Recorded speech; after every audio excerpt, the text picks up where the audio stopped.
যদি আপনার মনে হয় যে দেয়ালে পিঠ ঠেকে গেছে, কেউ কিছু করতে পারছে না আপনার জন্য, আপনি পরিপূর্ণ ইয়াকিনের সাথে, দৃঢ় বিশ্বাসের সাথে এই 4টা আমল নিয়মিত করবেন। এবং আমি বহু মানুষকে পার্সোনালি এটার পরামর্শ দিয়েছি, ওনারা আমল করেছেন, আমল করে উপকৃত হয়েছেন। এরকম বহু মানুষ আছেন, বৃদ্ধ মানুষ, বাবা ক্যান্সারে আক্রান্ত হয়েছেন অনেক দেরিতে, আল্লাহ তাআলা অলৌকিকভাবে সাহায্য করেছেন। হ্যাঁ, কখনো যদি আল্লাহ তাআলা এই আমলগুলো করার পরও আমার বিপদ দূর না করেন, তাহলে হয় আমার আমলের মধ্যে কোনো ত্রুটি ছিল, অথবা আমার এই বিপদ দূর না হওয়ার মধ্যে আমার জন্য কোনো কল্যাণ নিহিত ছিল। আল্লাহ তাআলা আমার দোয়া কবুল করে যে উপকার হতো তার চাইতে বেটার কিছু হয়তো আমাকে দিবেন, এই ইয়াকিন একজন ইমানদারের থাকবে। সে 4টা আমলের 1 নম্বর হলো ইস্তেগফারের আমল। ইস্তেগফার, আপনি ফেসে গেছেন কোনো জায়গায়, কোনো উপায় পাচ্ছেন না, আপনি ইস্তেগফার করতে থাকেন। আস্তাগফিরুল্লাহ ওয়া আতুবু ইলাইহি, আস্তাগফিরুল্লাহ ওয়া আতুবু ইলাইহি, আস্তাগফিরুল্লাহ ওয়া আতুবু ইলাইহি, আস্তাগফিরুল্লাহ, আস্তাগফিরুল্লাহ, আস্তাগফিরুল্লাহাল্লাযী লা ইলাহা ইল্লা হুয়াল হাইয়ুল কাইয়্যুম ওয়া আতুবু ইলাইহি ওয়া লা হাওলা ওয়া লা কুওয়াতা ইল্লা বিল্লাহ। اللهم أنت ربي لا إله إلا أنت خلقتني وأنا عبدك وأنا على عهدك ووعدك ما استطعت أعوذ بك من شر ما صنعت أبوء لك بنعمتك علي وأبوء لك بذنبي فاغفر لي فإنه لا يغفر الذنوب إلا أنت সাইয়্যিদুল ইস্তিগফার।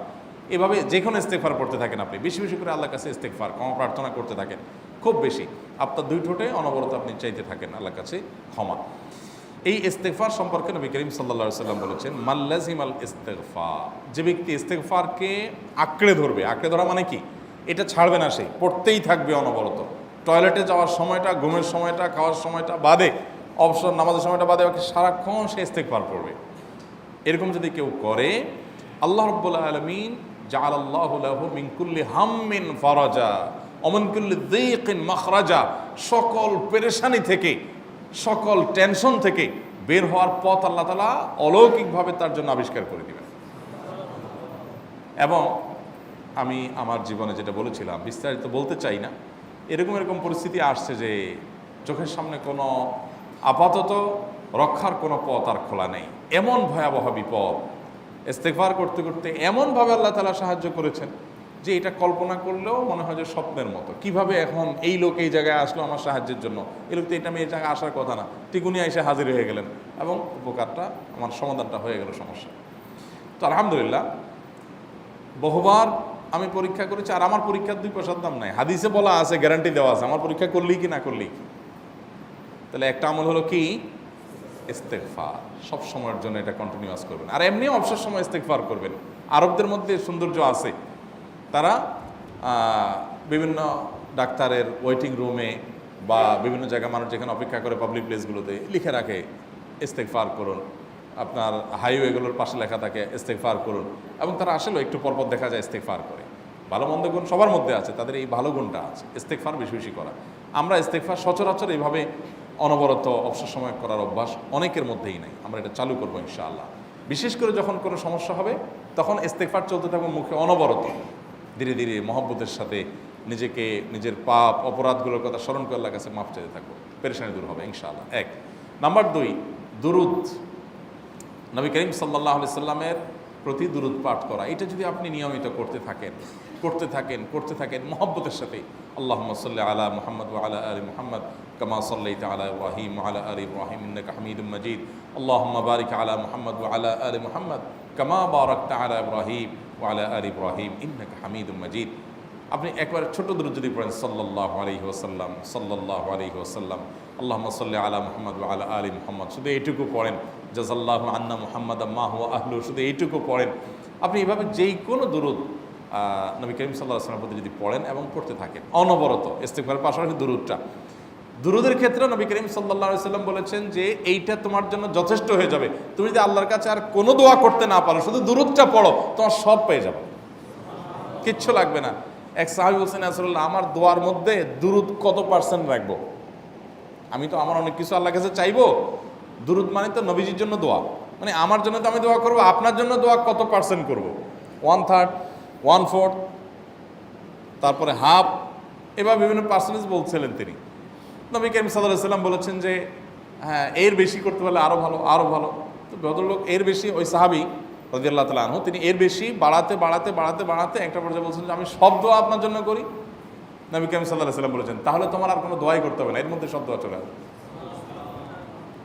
কারণ আপনি যদি বলেন আল্লাহ আপনার নবীর প্রতি আপনি রহমত নাজিল করেন, আপনার নবীর প্রতি আপনি শান্তি নাজিল করেন, আপনি যেটা দোয়া করেন, তো আল্লাহকে আল্লাহর নবীর প্রতি আপনি রহমত নাজিল করতে বললে আল্লাহ তাআলা আপনার প্রতি রহমত নাজিল করবেন কি করবেন না?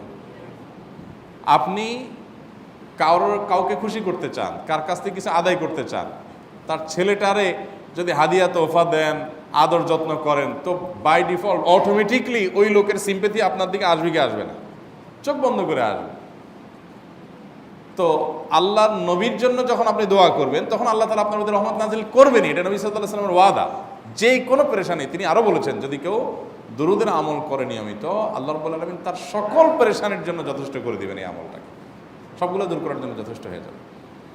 এই দুরুদের আমলটা আমি দেখেছি সুবহানাল্লাহ গুলির মতো কাজ করে। আজকের ঘটনা, এক ভদ্রলোক সকালে একটা টেলিভিশন চ্যানেলে, বেসরকারি চ্যানেলে প্রোগ্রাম শেষ করে নামছিলাম লিফটে, তো উপস্থাপক উনি বলছিলেন যে ভাই মানে দুরুদের আমল পড়ে আমি কিছুদিন আগে একটা ইয়াতে মানে এমন একটা অবস্থা যে এইটা থেকে বের হওয়ার কোনো পথ আর নাই, শুরু করলাম দুরুদ অনবরত, এরপরে আল্লাহ তাআলা আমাকে এমনভাবে উদ্ধার করলেন আমি কল্পনা করতে পারিনি। আলহামদুলিল্লাহ এই আমলগুলো করে অনেক ভাইরা আমাকে অভিজ্ঞতা জানাইছেন যে আলহামদুলিল্লাহ তাদের অভিজ্ঞতা অলৌকিক। হ্যাঁ, ওই যে বললাম কখনো যদি আল্লাহ তাআলা আপনার দোয়া কবুল না করেন তাহলে হয় আমার ত্রুটি আছে, আর না হলে আমার জন্য আল্লাহ তাআলা এর চেয়ে বেটার কিছু রেখেছেন, আমি সেই ইয়াকিন রাখবো ইনশাআল্লাহ বিইذنিল্লাহ। আর এই দোয়াতে সমাধান হবেই হবে, সে বিশ্বাস থাকতে হবে। নবী করিম সাল্লাল্লাহু আলাইহি ওয়াসাল্লাম বলেছেন, হাদিসে কুদসিতে আল্লাহ বলেছেন আনা ইনদা যান্নি আবদি বি, বান্দা আমার প্রতি যেমন ধারণা করে আমি তেমন আচরণ করি। আপনি যদি চিন্তা করেন করে দেখি হয় কি না, দেখি ট্রাই করি, তাহলে ওই আল্লাহ তাআলা বলবেন ঠিক আছে দেখতে থাক। আপনি যদি ইয়াকিন করেন যে না নবী করিম সাল্লাল্লাহু আলাইহি ওয়াসাল্লাম যে বলেছেন অতএব সেটা হবেই, আর আল্লাহ রাব্বুল আলামিনের কাছে আমি ওইভাবেই চাবো যে আল্লাহ দিবেনই, আমি নিয়েই ছাড়বো, ইনশাআল্লাহ গুলি মিস হতে পারে, আপনার দোয়া মিস হবে না। ওই ইয়াকিন, ওই ঈমান আমার মধ্যে আনতে হবে, চেষ্টা করবো তো ইনশাআল্লাহ। তাহলে দুইটা আমল হলো, ইস্তেগফার আর দুরুদ। 3 নম্বর আরেকটা আমল হলো দোয়া ইউনুস।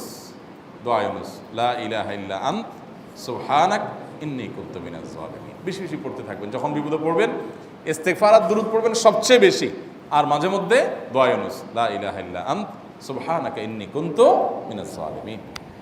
আল্লাহ সুবহানাহু ওয়া তাআলা কোরআনে কারিমে এই দোয়ার পরে বলেছেন ওয়াকাযালিকা নুনজিল মুমিনিন।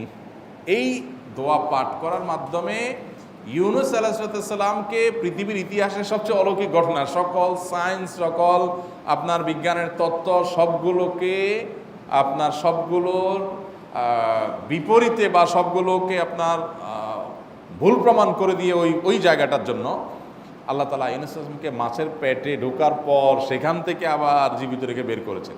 অক্সিজেন অভাবে সেখানে এমনি মারা যাওয়ার কথা, আরও নানা কারণে মারা যাওয়ার কথা, তাই না? কিন্তু আল্লাহ তাআলা তাকে রক্ষা করেছেন, কারণ উনি ওই বিপদে পড়ার পর থেকে এইটা পড়তেছিলেন, লা ইলাহা ইল্লা আনতা সুবহানাকা ইন্নী কুনতু মিনাজ জালিমিন।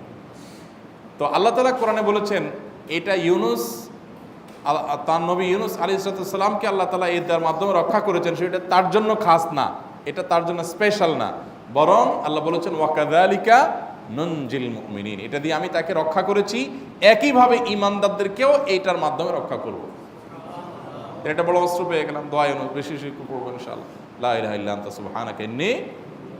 আমার দেশে আবার দেখা যায় বিপদ হয়ে গেলে তখন হুজুর ভাড়া করে যে ভাই আপনারা সবাই মিলে এটা 1 লাখ বার পড়ে দেন, 1.25 লাখ বার পড়ে দেন, টাকা দিব আপনারা পড়ে দেন। আপনারটা আপনি পড়বেন ভাই, হুজুরদের কাছে দোয়া চান সমস্যা নাই, আর হুজুরদেরকে খাটায়া টাকা দিবেন কেন, এমনি টাকা দিবেন না দিয়া, আর এই দোয়া নিজে নিজে করতে থাকবেন।